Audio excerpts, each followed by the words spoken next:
proclamar coisas escondidas desde a criação do mundo. Então, Jesus deixou as multidões e foi para casa. Seus discípulos aproximaram-se dele e disseram: explica-nos a parábola do joio. Jesus respondeu: aquele que semeia a boa semente é o Filho do homem. O campo é o mundo, a boa semente são os que pertencem ao reino. O joio são os que pertencem ao maligno. O inimigo que semeou o joio é o diabo. A colheita é o fim dos tempos. Os ceifadores são os anjos. Como o joio é recolhido e queimado ao fogo, assim também acontecerá no fim dos tempos. O Filho do homem enviará os seus anjos e eles retirarão do seu reino todos que fazem outros pecar e os que praticam o mal, e depois os lançarão na fornalha de fogo. Ali haverá choro e ranger de dentes. Então os justos brilharão como o sol no reino de seu Pai. Quem tem ouvidos, ouça. Palavra da salvação. Glória a vós, Senhor.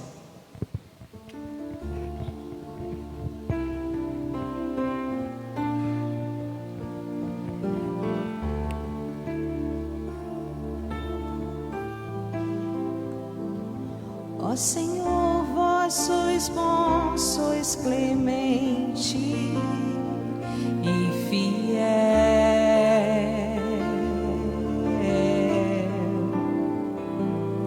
Ó Senhor, vós sois bom, sois clemente e fiel. Glória ao Pai, ao Filho e ao Espírito Santo, como era no princípio, agora e sempre. Amém. Quero cumprimentar também de modo particular nosso querido seminarista Romário, que está aqui conosco, e agradecemos a sua presença e, como bem sabe, seja sempre muito bem-vindo.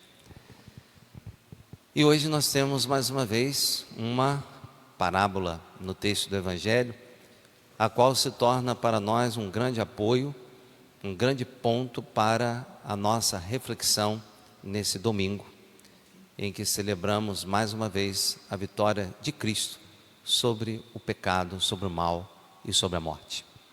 Mas a parábola de hoje fala exatamente desta realidade da presença do mal no mundo. E na verdade o que nós temos no mundo é uma tremenda mistura entre coisas boas e coisas ruins, entre pessoas boas e pessoas más. E aí o texto do Evangelho de hoje nos permite alguns pontos de reflexão. Nos faz perceber que este trigo é cada um de nós, quando estamos em comunhão com Deus, quando procuramos viver de acordo com o seu projeto, com a sua vontade, com a sua palavra. E o joio é exatamente quando o contrário acontece. Em vez de amarmos e obedecermos a Deus, fazemos exatamente o contrário. E nesse caso não fazemos a vontade de Deus, mas diríamos fazemos a vontade do inimigo de Deus. Deus evidentemente é autor da nossa vida, nos cria bons e nos cria para o bem. E aí nós vamos perguntar, e de onde vem tanto mal, tanta coisa ruim? Evidentemente não vem do Criador, vem da criatura. Primeiro tem a ver com a liberdade do homem. Segundo, tem a ver também com a influência do maligno. Reparem vocês que no texto do Evangelho está dito que foi semeado o trigo, e enquanto todos dormiam, foi semeado também o joio. Jesus nos traz um grande alerta: vigiai e orai, para não cairdes em tentação. O joio pode ser pelo inimigo semeado em nosso coração, e o mal pode contaminar a humanidade. E assim nós vivemos nessa realidade dupla de coisas boas, de coisas ruins. Vivemos muitas virtudes, mas também vivemos muitos e muitos pecados. E isso denota para nós no texto do Evangelho que ao longo da história haverá esta luta entre o bem e o mal. Estamos sempre nesta luta para vencer o mal que há em nós, dentro de nós, e o mal que há também fora de nós. Por isso, não se elimina de imediato o que é ruim. Os empregados perguntaram ao dono daquele terreno: o senhor quer que nós retiremos logo esse joio que está semeado em meio ao trigo? Ele disse: não, vamos permitir que um e outro cresçam juntos. Na medida em que o joio e o trigo crescem juntos, o bem e o mal crescem juntos, aqueles que buscam fazer a vontade de Deus têm sempre a oportunidade de crescer, de se fortalecer e de se santificar dentro desse processo de luta. Alcança-se a vitória pela graça de Deus, mas não sem passar pela luta. Assim é a nossa vida de fé. Queremos um dia, como Jesus, alcançar a glória, mas para alcançá-la, nós vamos ter que assumir a nossa cruz. Nós vamos ter que enfrentar as nossas lutas, que se dão, em primeiro lugar, dentro de nós mesmos e depois fora de nós também. Então, ao longo da história, existe esta luta entre o bem e o mal, entre os bons e os maus, entre o joio e o trigo que crescem juntos. Deus, porém, permite para que nesse processo nós possamos crescer, nos fortalecer, enquanto seres humanos e enquanto pessoas de fé. Um outro ponto que nós podemos tomar como reflexão nesse texto é que Deus, na sua paciência, permite que tudo se desenvolva e não elimina nada de maneira precipitada. Afinal de contas, a história vai delineando o caminho, a história vai mostrando o fim de cada um, porque se nós percebermos bem, de alguma maneira poderíamos dizer que o trigo pode se transformar em joio, e o joio também pode se transformar em trigo. Se nós olharmos para a Sagrada Escritura, nós podemos ter como referência dois exemplos. Vamos tomar como referência Judas Iscariotes. Ele era, diríamos assim, trigo, seguidor de Jesus, mas se tornou traidor, tornou-se, portanto, joio. Por outro lado, nós podemos apanhar a figura do grande apóstolo Paulo.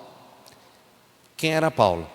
A princípio, de certo modo, ele era joio, perseguia a igreja, perseguia os cristãos, testemunhou a morte do primeiro mártir que foi Santo Estevão, mas depois de joio, ele se transformou em trigo.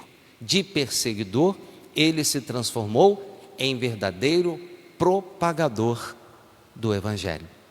Então, Deus aguarda devidamente o encaminhamento das coisas, sobretudo porque Deus espera que o joio se transforme em trigo. Jesus mesmo diz o seguinte: eu não vim para os justos, eu vim para os pecadores. Deus, no seu amor, na sua misericórdia e infinita paciência, sempre espera a nossa transformação para melhor. Deus sempre espera a sua conversão, a minha, a nossa conversão. Então Deus pacientemente espera que nós, se formos joio, possamos nos transformar verdadeiramente em trigo novo. E por fim, o que nós vamos considerar? Nós vamos considerar essa ideia do julgamento, porque o Senhor diz o seguinte, o dono do terreno diz o seguinte: não vamos arrancar joio e trigo desde agora, porque é possível que no desejo de arrancar o joio, sejamos injustos e arranquemos também o trigo. Vamos permitir que no momento oportuno possamos separar uma coisa da outra, sem que sejamos injustos. E aí, meus irmãos, nós vamos trazer para nós essa reflexão a respeito do julgamento. Reparem vocês como nós estamos agora refletindo, que se nós olharmos a realidade do mundo, o que nós vamos perceber? Uma complexidade tremenda. O mundo está repleto da mistura de joio e trigo. Se nós olharmos para qualquer um dos ambientes da nossa convivência, nós vamos perceber isso. Se nós olharmos para os cristãos, se nós olharmos para a igreja, nós vamos reconhecer, dentro da igreja, temos joio e temos trigo. Para falar a verdade, se cada um voltar para dentro de si, vai reconhecer com tranquilidade que também dentro do próprio coração estão juntos, joio e trigo. Quem saberá separar devidamente tudo isto? Somente Deus. Porque só Deus tem um olhar amplo, só Deus tem um olhar abrangente, só Deus tem um olhar profundo. Como a própria palavra de Deus nos orienta, o homem vê a aparência, só Deus vê o coração. O homem conhece a ação, mas só Deus sabe o que está em cada coração. De tal modo que nem nós mesmos conseguimos emitir um juízo devido a nosso respeito. Tamanha mescla que há em nós, de tantas e tantas coisas, coisas boas e coisas ruins. Quem poderá separar de verdade joio e trigo? Somente Deus. E isso se dará sobretudo na consumação da história, quando Jesus virá para consumar essa história da salvação, separando o joio do trigo, ou numa outra imagem, separando os cabritos das ovelhas. Só Deus pode fazer real e definitiva justiça. Nós, seres humanos, embora valorizemos a justiça e precisamos estar comprometidos com ela, mas ainda que nós nos dispuséssemos a fazer justiça a tudo e todos, nunca conseguiríamos dar conta de tudo, nunca conseguiríamos dar conta de todos, e nunca estaríamos isentos das nossas falhas, dos nossos erros, dos nossos enganos, dos nossos equívocos. Portanto, vale a pena lembrar da palavra de Jesus: não julgueis para não serdes julgados, com a mesma medida com que vós medirdes, vós sereis medidos. Quantas vezes eu já disse aqui nas nossas celebrações, uma mensagenzinha simples que recebi há algum tempo no celular, dizia assim: julgar, papel de Deus; convencer, papel do Espírito Santo; amar, nosso papel. Façamos bem feito o nosso papel. O nosso papel não é, antes de tudo e sobretudo, julgar as pessoas, até porque nem sempre nós temos critérios, elementos suficientes e objetivos para fazer isso. O nosso papel não é julgar. Também não seremos suficientemente eficazes para convencer. Eu posso nesse momento estar falando com você, pregando o Evangelho para você, refletindo a respeito do Evangelho, e você de nada se convencer, porque não sou eu que irei convencer você, somente o Espírito Santo nos convence a respeito da verdade. É Ele o protagonista da missão. Quem é o ator principal na obra de evangelização? É Ele, é o Espírito Santo. Se Ele não agir em mim, se Ele não agir em você, nada feito. A evangelização realmente não acontece. Mas se você nesse momento tiver se sentido tocado pelo poder de Deus, tenha certeza, o Espírito Santo está agindo no seu coração nesse momento, e agindo de tal modo que você há de dispor-se a cada vez mais querer ser trigo e não querer ser joio entre os homens. E por fim, amar é o nosso papel, simplesmente isso, e basta esse papel, porque é um papel árduo, É um papel desafiador, mas é um papel fundamental e importantíssimo, porque afinal de contas a essência da nossa vivência cristã é o amor, de tal modo que Jesus disse que todos vão reconhecer que somos seus discípulos se nós nos amarmos mutuamente.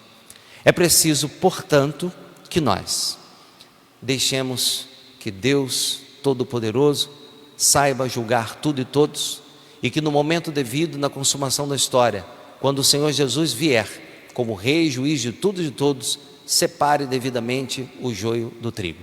Enquanto isso, permitamos que pela ação, moção, força e poder do Espírito Santo, cada vez mais nos empenhemos em fazer o bem e a evitar o mal.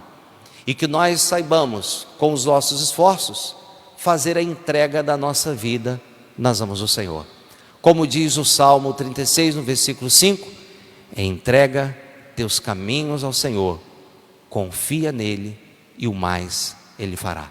Afinal, como hoje dissemos no momento do Salmo responsorial, o Senhor e somente Ele é bom, clemente e fiel. Louvado seja o nosso Senhor Jesus Cristo. Para sempre Ele seja